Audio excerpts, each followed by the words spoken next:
สวัสดีค่ะจินนี่ค่ะสวัสดีค่ะเจน่าค่ะก็พวกเราจะมาบอกข่าวดีค่ะใช่ค่ะก็เตรียมพบกับพวกเราได้ในงาน Ginny Jenna First Fan Meeting The Tempting Venom in Manila ค่ะใช่ค่ะที่จะจัดขึ้นวันที่ 6 ธันวาคมนี้นะคะ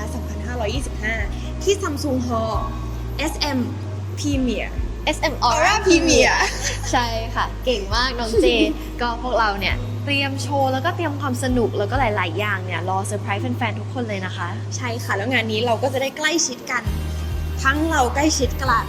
แล้วก็เราได้ใกล้ชิดแฟนๆทุกคนด้วยนะคะ ใช่ก็พวกเราก็พอจะรู้เนาะว่าแฟน ๆ เนี่ยรอคอยเวลานี้มานานแล้วทั้งจินนี่แล้วก็เจน่าเองก็รอคอยที่จะได้เจอกับทุกคนเหมือนกันค่ะ ใช่ค่ะแล้วก็หวังว่าเราจะได้เจอกันนะคะ อย่าลืมมาเจอกันพวกเรานะคะ บ๊ายบาย ทอ